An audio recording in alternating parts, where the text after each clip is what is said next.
My name's Adrian and I'm known as Adi to a lot of my friends. We live here on this block of land with family, my wife Shelley and our 7 kids. There's sink and a stove. No, our 6 kids. No, 7. No, 6. We'll go with 7. No, 6 or 7. 6 or 7 kids, and we've been here for about 3 years. It's 5 acres of good fertile Kapiti Coast loam.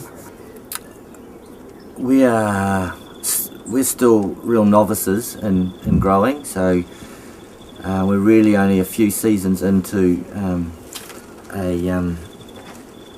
this adventure. Especially when you're growing children, it's nice to know that you're doing the best that you can for them, and I think taking responsibility for your food, what you feed them, is a good thing. Yeah. So this is our kind of our kitchen garden, and obviously not a lot here this time of year. We had a lot of success with the cucumbers this year, and carrots have done really well. We seem to do good carrots here. So yeah, and like all the other regular things you'd expect. And the pinto beans, the green turning yellow, low-lying bean, and some pumpkin in there still. Yes, and then we've got some beds we're preparing for leeks and silver beets and spinach. How are you preparing those? Are you using any machinery? Yeah, well, my neighbour there was a tractor suddenly appeared in the street the other day, and while it was in the street I just ran up to the driver and said, "Oh, do you mind coming through my block and give me a couple of rows?" So he whizzed through, and half an hour later, and he wouldn't take a payment. So a lovely elderly Chinese man was just so lovely. That was kind of a week with hand tools in half an hour, and so that was unexpected blessing. And your corn is huge.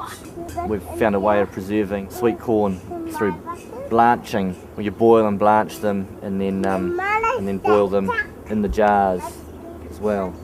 So hopefully that'll give us some lovely sweet corn over winter. Down at the river there's an old orchard with very mature trees, apples and pears and plums and nuts, and then we put a lot of citrus and apples, cherry guavas here, and there's cranberries and big nashis and pears and peach and nectarine, and there's all sorts of things.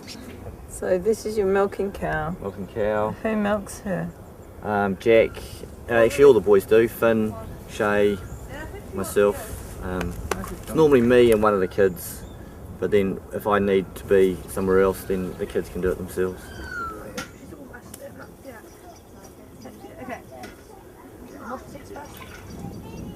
The raw milk is, we were buying raw milk, but we had shares in a cow, which is a way of getting around some of the regulations, and someone would be milking the cow and then distributing raw milk around a little informal network. We actually give our surplus to a local guy, elderly chap who believes in raw milk, so he comes around and brings us exotic fruit and weird books and funny things that he thinks we might like, and we usually do, and he exchanges those and he gets his litre of milk or 2. So that's a nice little exchange. How many litres is that roughly? Usually it's about 6, 7. It's really nice milk as well. Very creamy, we make it on butter and stuff. Yeah, so we do butter and sometimes we make cheese, but not often. There you go, Jay. Yeah, average. We haven't got a fridge, we just use a food safe and keep food kind of, with learning about, preserving meat and smoking and experimenting with all these sorts of different things. So trying to do alternative ways of preserving food. Well, we've got a wood range. That's great because it's using a renewable resource. We've got a lot of trees on the block which are really good firewood trees, and then we are planting replacement trees. So that kind of cycle is working well. It sounds like you don't use much electricity anyway. Well, no, the power bills are pretty low, so it's just lights that we're running, and the washing machine, which is also low draw. And connected to that is a large wet bag, and so all our heating and hot water's all kind of cared for. But washing machine's generally quite energy efficient. If we do decide to keep it, particularly with the nappies, it will run off a 12-volt system if we get an inverter to convert our 12-volt up to a 230, 240. Do you know how to do this? Have you been getting some help from someone with the solar panels? I've got a book, just got a book, and that's been really helpful. I think we're looking at a 2 solar panel system and a battery cell that can generate maybe a 24-volt power supply to a handful of lights around the place, and then we'll switch off, then we'll unplug from the mains completely.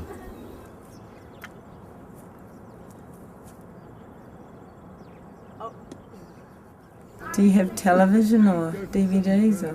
No, we've got a gramophone, but we just can't seem to get our emails out of it. I'm sure people send us emails, but no, we don't have any technology, and screens, we've chosen not to do screens. So phones and games and, computers and things like that. I don't exist. Eldest is Jack, and then How old's Jack? 13, and then Finn is 11, and Che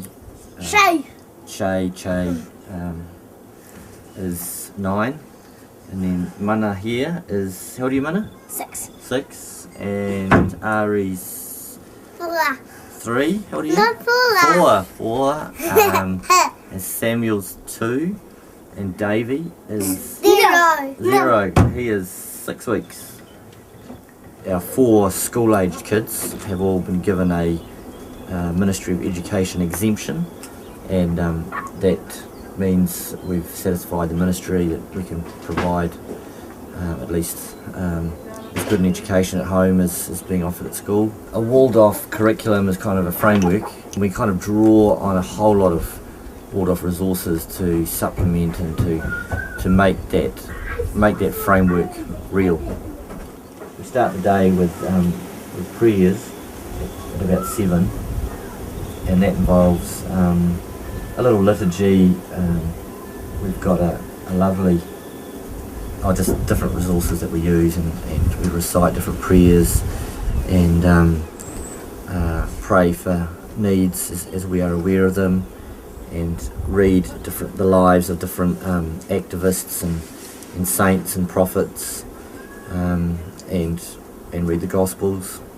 So that's a good kind of 30-40 minutes in the start of the day, and then after breakfast, music lessons, which is obviously learning, so that takes up time, and then lots of chores, which is all part of learning, and then when all of that is kind of done and dusted, it's into the barn, into the kind of the more formal classroom setting, and that in a kind of a walled-off way, we start with a morning circle. So there's reciting of verse and reciting of prayers and reciting of rhymes and ditties and all sorts of other little kind of oral things, and then writing and maths and other stuff.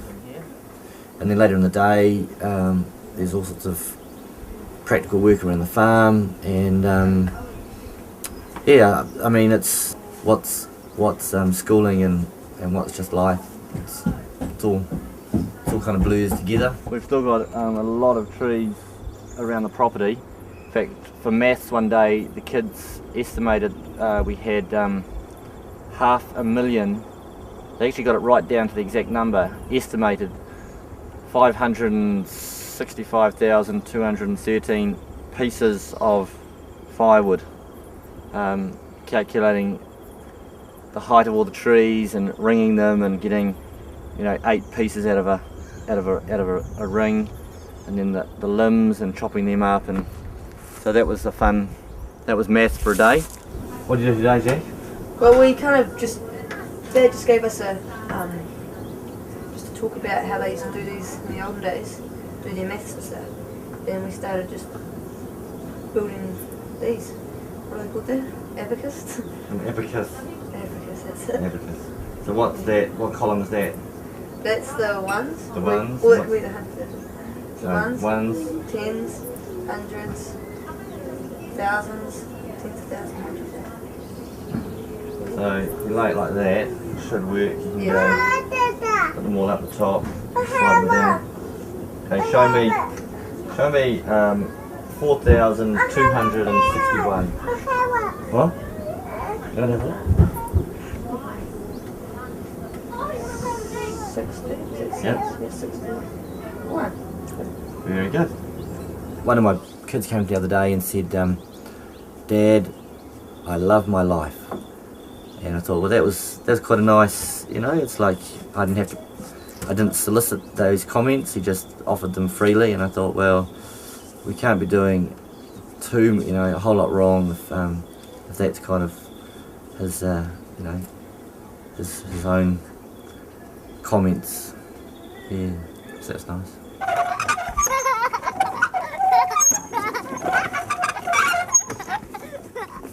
So here's our little tree house, which sort of started as a little summer project.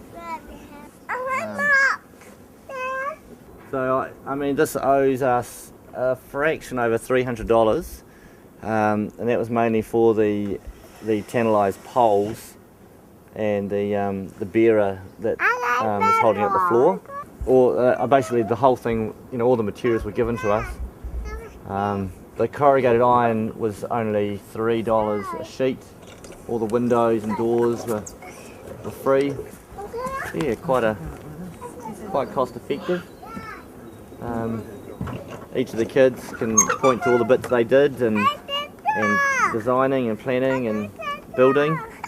And lots of the heavy work, like getting those windows up there was quite a mission. So we did a lot of it as a 2, 3, 4 person job. Yeah, I mean the whole thing is a team effort.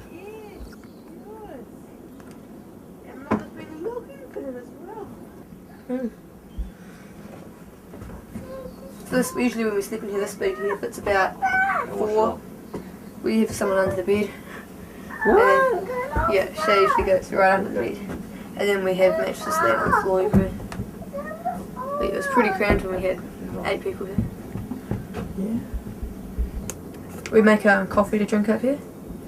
It's like this dandelion coffee out of the dandelion roots. And it's this root and you just dry it and grind it up and it tastes really good. So we just drink that. Should have a stock up here somewhere. Oh, we brought it back to the house, yeah. Is it from dandelions? Yeah, the roots. It's quite nice. Jack reckons it's going to be his room. Yeah, well I think definitely his classroom. I think he'll move down here with his school books and work within a bit of peace. So that'll be a good place to study. And yeah, I mean I think next summer he'll be old enough maybe to spend the summer down here. And You go. your turn now.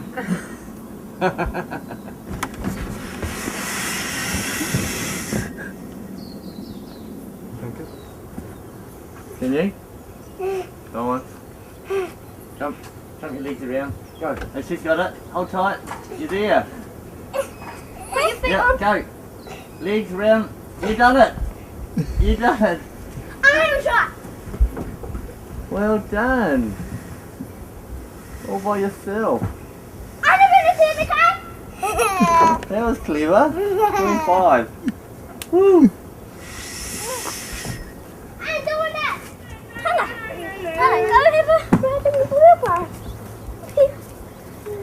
Yeah.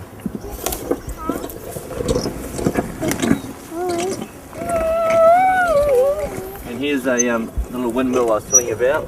Just needs finishing, just needs plumbing down to the header tank there. And then that just sort of draws up water from about 7 or 8 metres below ground. And it's lovely water. Underneath here is trillions of litres of premium water. So if we ever need to drink it, we can. So come and have a look at the composting toilet. Ooh.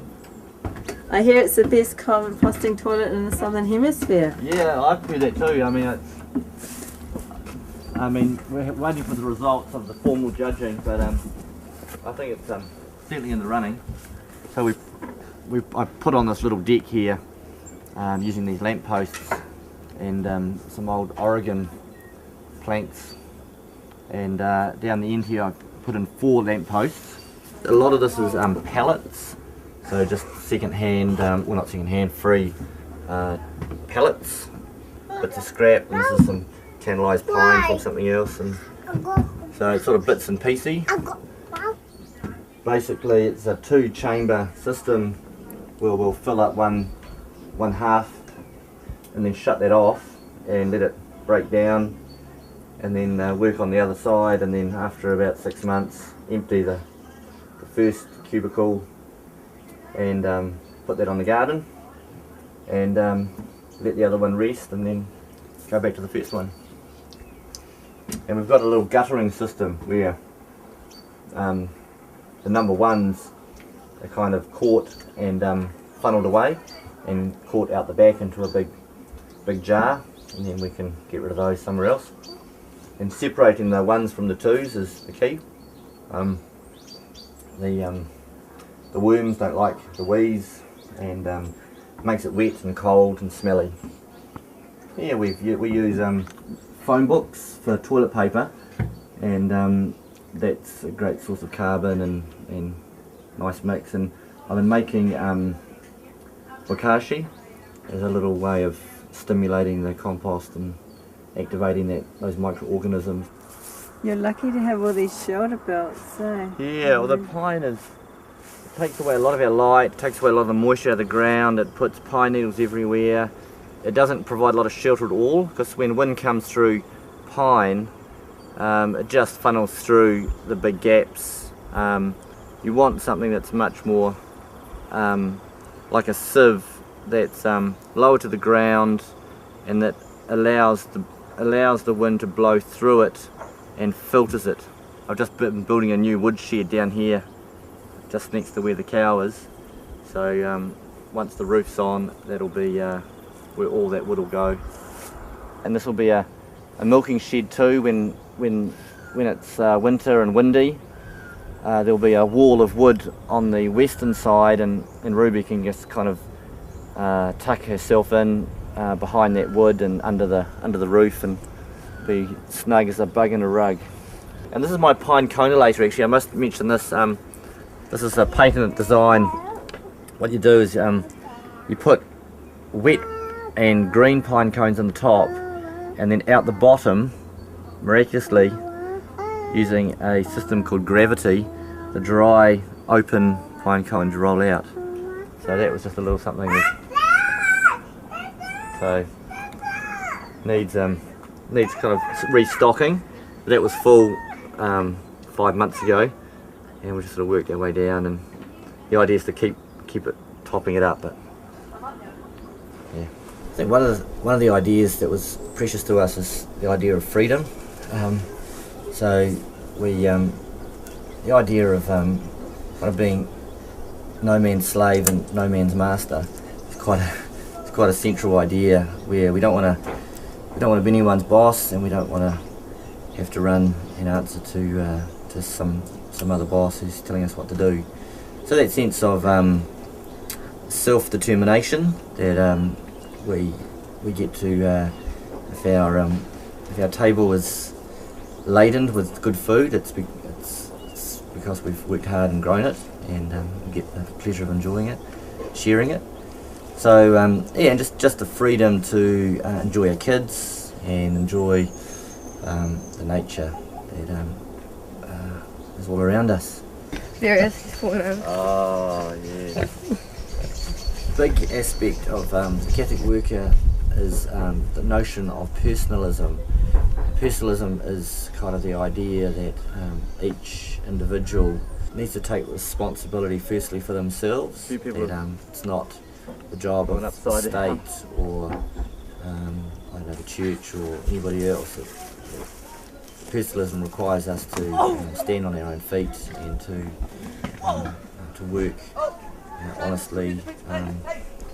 And personalism also calls us to care for our neighbours and the people in our close vicinity.